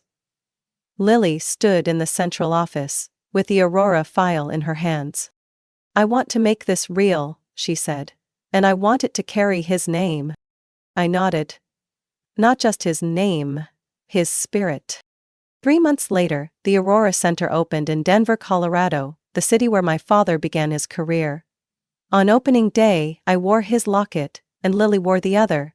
Together we cut the ribbon in front of hundreds of female STEM students, retired professors, and those my father had quietly helped over the years. "Michael Keller wasn't just a father," I said at the podium. "He believed in the power of small people with big ideas. Today, we carry that belief forward, not in promises, but in practice." After the ceremony, my mother handed me one final letter she had kept all these years. It was handwritten, carefully sealed and marked, "To Audrey. If you find your own way." I read it alone in my office. My daughter, I'm sorry you had to walk so far without a guide. But that's why you became exactly who I always knew you could be. Strong, steady, uncompromising with the dark. I never wanted you to be anyone but yourself. And if you ever feel alone, remember, you carry the light, not just from me, but from everyone you've helped rise again. Never doubt your worth. I have always loved you. Michael Keller. I folded the letter and placed it in the left-hand drawer of my desk. After everything lost, I no longer searched for endings. That morning, sunlight streamed through the glass facade of Everlight's high-rise headquarters like a silent reminder. Some wounds need time, but some ideals must begin before they ever fully heal. I stood outside the main conference hall, where the National Technology Ethics Summit was underway. For the first time since the Charles Grayson scandal, a private company had been invited to host, and Everlight was chosen. Not because we were flawless, but because we had risen from the wreckage left by those who once abused power. The hall was full. On stage, the Everlight logo glowed in soft white, with a new tagline beneath it. Ethics isn't a choice, it's the foundation. I began with a story. I was once a name erased from my own family records. I stood in court and no one called me my father's daughter. But from that very place, I learned, titles don't define worth. Truth and courage rewrite history. Applause followed. But I didn't stop for applause. I spoke about the changes Everlight had implemented, our open governance model, the internal whistleblower protections, and quarterly transparent financial disclosures. A practice no private tech firm had ever voluntarily adopted before. We're not building an empire, I said firmly, we're building trust. Then Lily took the stage to share the progress of the Aurora Incubator, where hundreds of inventions were now being tested in the real world. She didn't give a long speech. Instead, she played a short video, young Latina girls in Texas, building robots from recycled parts, captioned simply, "Sponsored by Everlight." As I stepped off the stage, I saw Roy Chandler, the former engineer ousted by Grayson, waiting in the back row. "You once said my father wasn't just an engineer," I said. Roy smiled. "And today, you proved that true. Not with words, with how you live." On the way back to my office, my phone buzzed. An email from the Department of Commerce. A formal invitation for Everlight to be a lead partner in a new federal program for sustainable innovation. I replied with just 2 words. "We're ready." But even as recognition came, I never forgot. This journey wasn't just about justice for my father. It was for the thousands who were forced into silence, who had to choose between career and conscience. And we, the generation that followed, had a duty to choose differently. To choose right. That evening, Lily invited me and my mother for dinner at the former Grayson family apartment, now transformed into a community residence for young women in STEM. The kitchen still had its warm glow, but it no longer harbored secrets. Now it sparked workshops and mentorship circles. After dinner, my mother handed me a sealed box. This was found in the second secured safe in Montana, addressed and postmarked in 2002. The day you graduated high school. Inside was a USB, converted from a VHS tape. I plugged it in. Grainy footage appeared. My father in a winter coat, standing in a snowy field. Wind howled. But he looked straight into the camera. "Audrey, I don't know if you'll ever see this, but if you do, it means you've gone further than anyone in this family ever dared, and I hope, even if someday you feel lost, you'll remember, the light doesn't come from outside. It comes from you." The screen faded to black, but I sat still. Not from grief, but from knowing that, after everything, I was exactly where I needed to be. Everlight still faces challenges. We continue to stand against old-world corporations trying to buy us out or steer us off course. But now I know. Real values aren't for sale. We don't need to win every battle, we just need to stand firm. We just need to do what's right. Because real light is when you look in the mirror and know you haven't compromised. And for me, Audrey Keller, this journey is only beginning.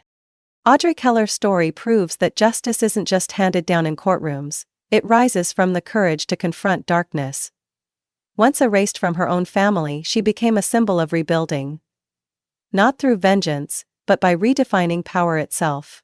Ethics, transparency, and compassion. In a world where trust feels increasingly rare, Audrey's journey reminds us that truth, when defended with love and will, can reshape an entire generation. What are your thoughts on Audrey's journey and the legacy she's built? Share your reflections in the comments below. And don't forget to follow the channel for more powerful, real-life stories about family, justice, and renewal.